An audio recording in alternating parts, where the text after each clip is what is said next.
말씀이 있는 교회, 그 말씀 전하는 교회, 말씀대로 살아가는 교회, 말씀의 빛 교회.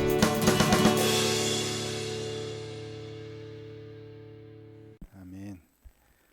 감사합니다. 오늘은 확장이 아닌 해제라는 제목으로 함께 말씀을 나눠보려고 합니다. 용서에 관한 이야기죠. 용서란 확장이 아니고 해제라는 의미로 제목을 좀 잡아봤습니다. 몇 번까지 용서를 하면 좋을까요? 어떤 사람이 나에게 잘못을 한다. 그러면 우리가 기독교인이잖아요. 예수를 믿는다고 하는 그리스도인인데 몇 번까지 용서를 해주면 괜찮을까? 이거죠. 베드로의 질문이 그거죠.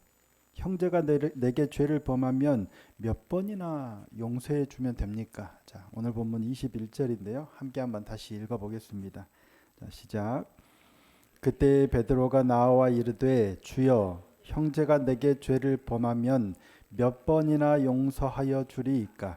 7번까지 하오리이까? 7번이면 많은 거예요, 적은 거예요? 많죠. 우리는 사실 베드로가 여기서 왜 이 질문을 하고 있는가를 좀 돌아볼 필요가 있을 것 같습니다. 이를 위해서는 오늘 본문이 들어가 있는 마태복음 18장을 전반적으로 쭉 보는 게 중요해요. 가장 먼저 1절부터 11절까지는 무슨 내용이었어요?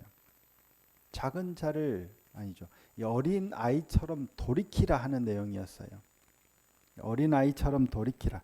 천국, 그러니까 하나님 나라에 들어가려면 어린 아이처럼 돌이켜야 된다라는 말씀이었어요. 돌이킨다라는 말이 헬라어로 스트레포라는 말이에요. 그러니까 이 물리적인 방향을 돌이키는 것을 의미하는 단어뿐만 아니라 마음을 돌이킨다.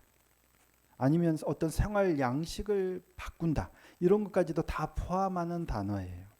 그러니까 하나님 나라에 들어가려면 우리의 삶의 태도도 바꿔야 되고 우리의 가치도 바꿔야 되고 우리의 생각도 바꿔야 되고 우리의 마음도 바꿔야 되는 거예요. 우리의 전 인격적인 모든 게 돌이켜야 가능하다는 얘기예요. 누구처럼? 어린아이처럼. 굉장히 파격적인 겁니다.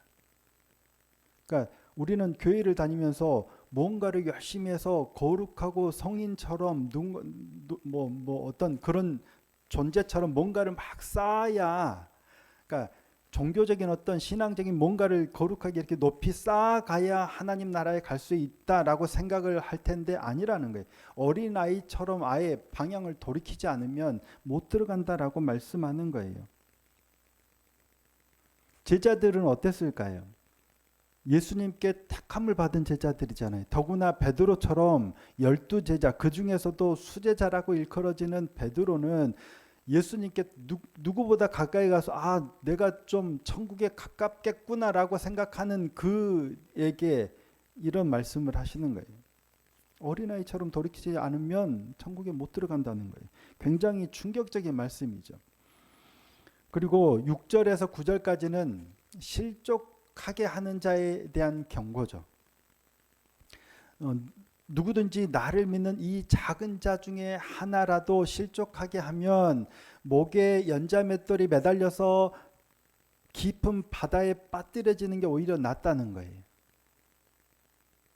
그만큼 형제, 그것도 이 작은 자 중에 하나라도 실족하게 하면 그게 훨씬 더 큰 문제라는 거죠. 중한 죄라는 거예요.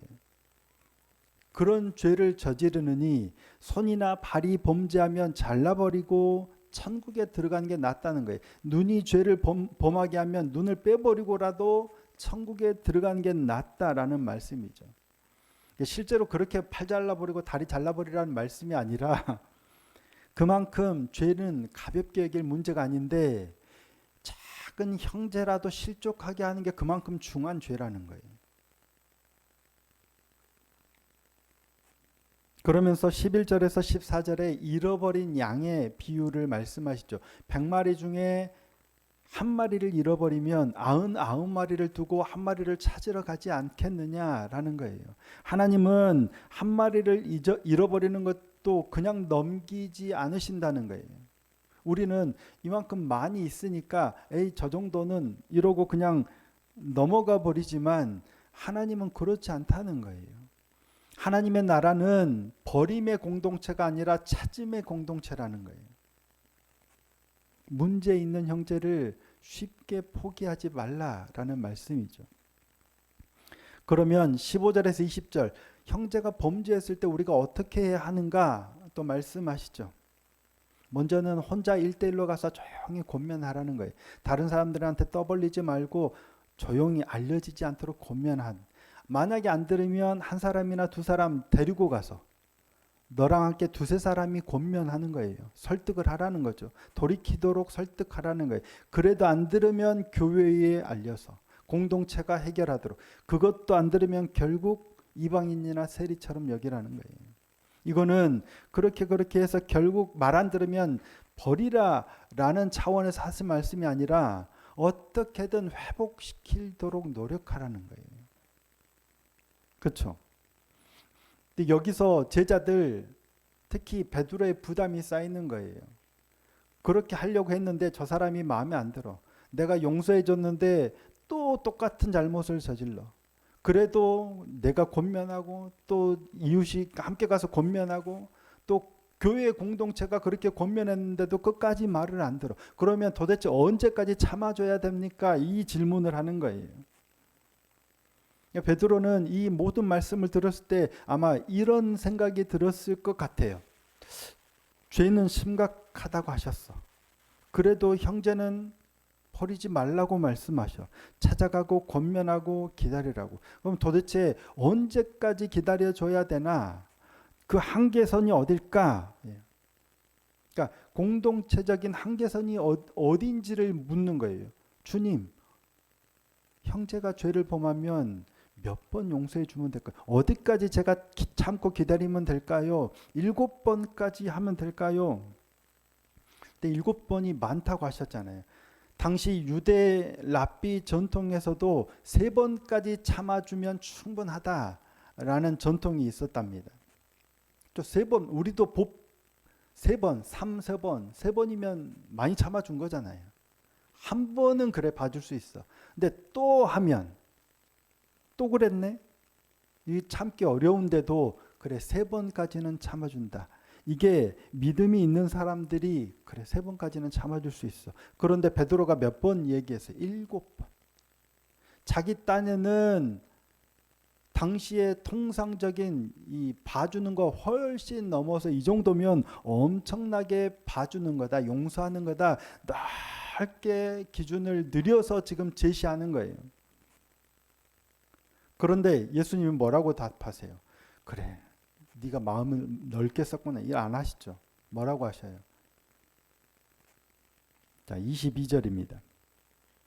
예수께서 이르시되 내게 이르노니 7번뿐 아니라 7번을 70번까지라도 할지니라.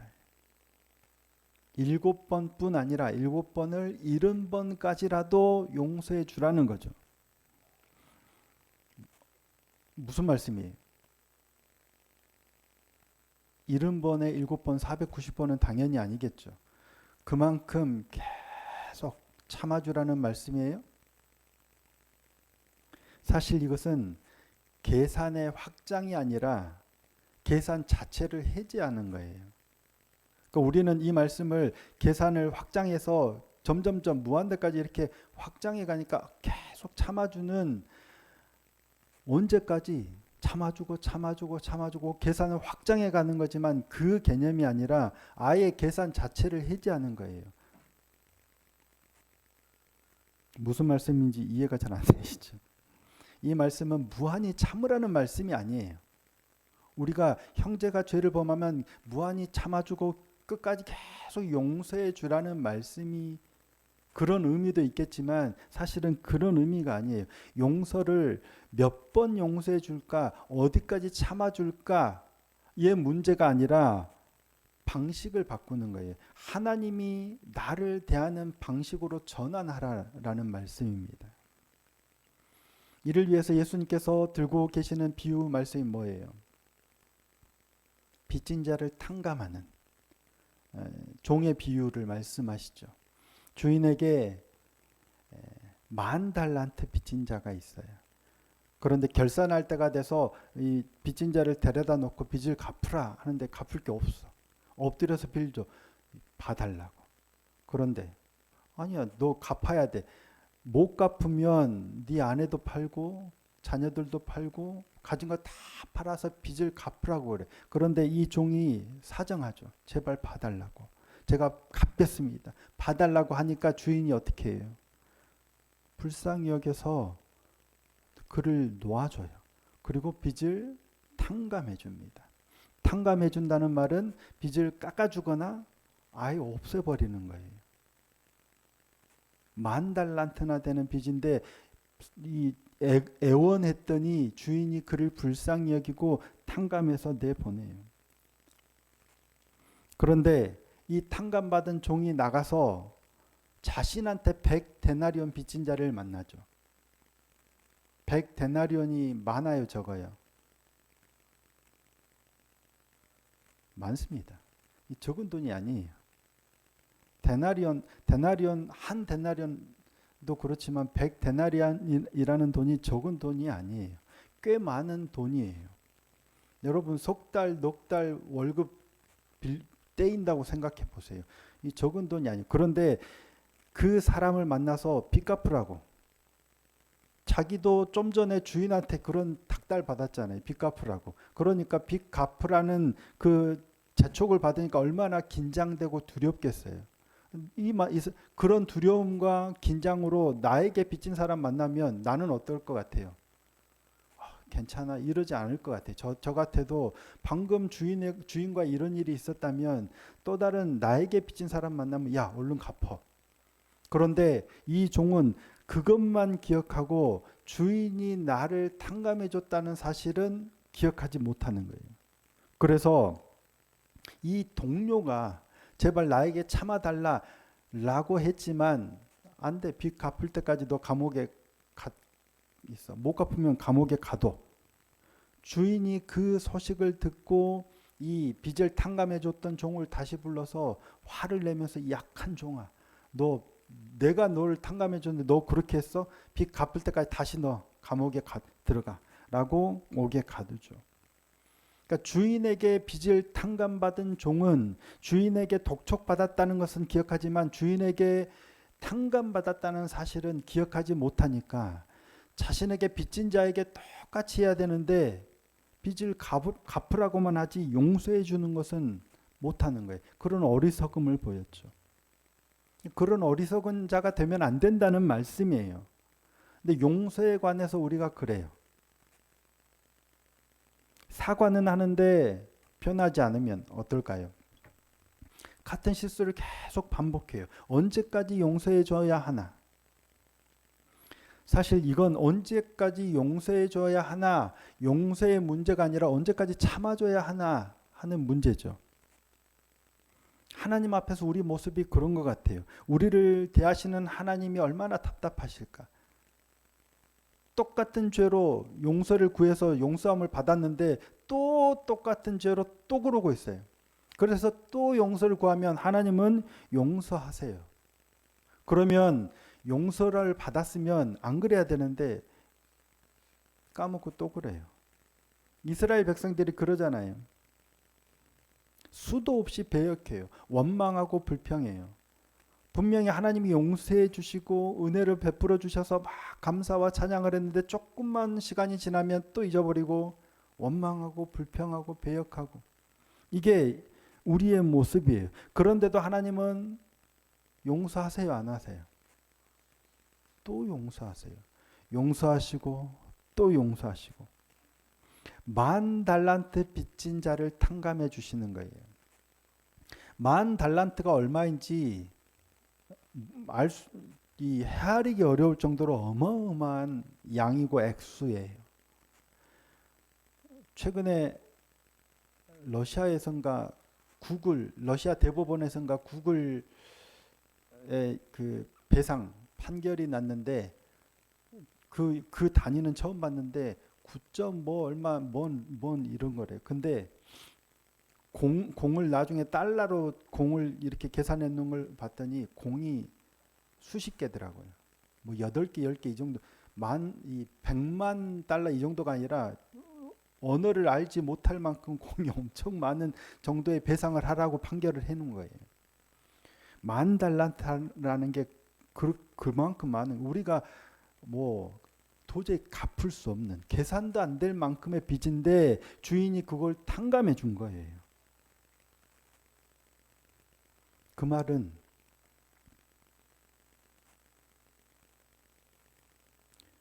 그런데 우리는 100데나리온 빚진 자도 용서하지 못해요.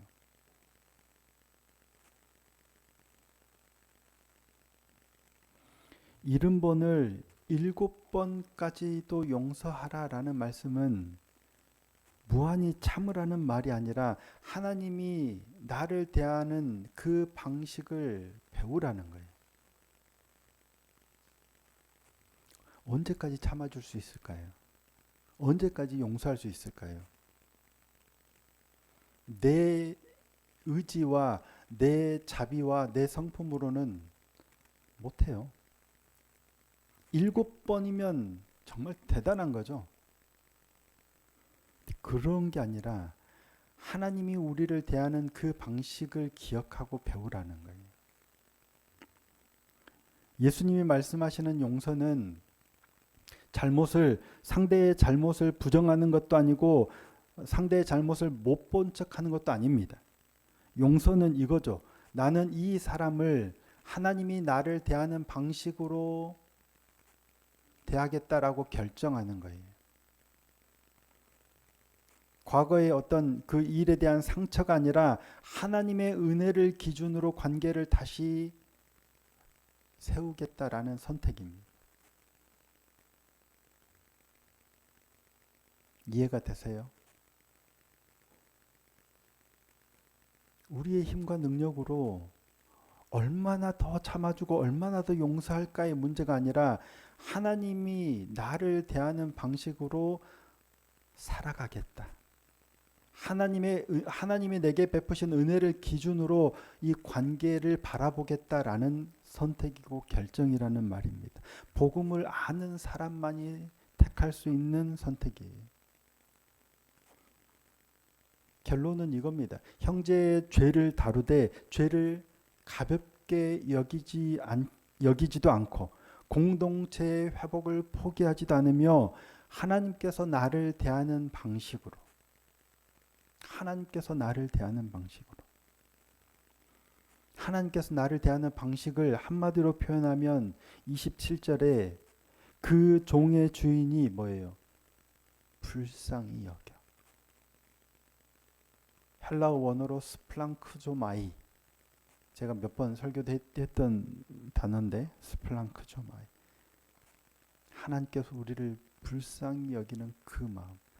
그 마음이 내 안에 있을 때, 남을 때, 기억할 때 내가 형제에게 그 마음이 흘러가는 것 같아. 내가 형제를 그렇게 여기려고 애쓰는 게 아니고 하나님이 나를 불쌍히 여기는 그 마음이 느껴지고 깨달아질 때 나도 그렇게 행할 수 있다. 마태복음 18장은 하나님 나라에 들어가는 조건으로 시작해서 하나님 나라의 백성답게 사는 방식으로 마무리가 됩니다. 근데 그러려면 내가 이런 삶을 살아야지, 내가 이만큼 용서해야지, 내가 이만큼 자비로운 마음으로 살아야지가 아니라 그런 태도와 마음을 가지면 7번 하면 지쳐버려요. 그런 마음, 내가 이렇게 살아야지가 아니라 중요한 건 하나님이 나를 어떻게 사랑하셨는지, 하나님이 나를 얼마나 사랑하셨는지를 깨닫는, 이게 핵심이란 얘기예요. 주님이 나를 얼마나 어떻게 불쌍히 여기셔서 십자가를 지셨는지 이걸 깨닫는 마음이 하나님 나라의 백성답게 사는 유일한 길이라는 거예요. 하나님이 나를 대하는 방식, 날마다 말씀 안에서 그 방식을 발견하고 그 은혜를 기억하고 그렇게 나도 살기를 다짐하고 살아내는 복된 믿음의 삶이 되었으면 좋겠습니다. 날마다 형제가 내게 노를 일으키면, 아이들이 내게 분노를 일으키면 내가 참아줘야지가 아니라 하나님이 나를 얼마나 참아주고 계신가를 기억함으로 하나님을 닮은 그러한 거룩한 하나님의 백성된 삶이 다 될 수 있기를 예수님의 이름으로 축복합니다. 이 시간 말씀을 기억하시면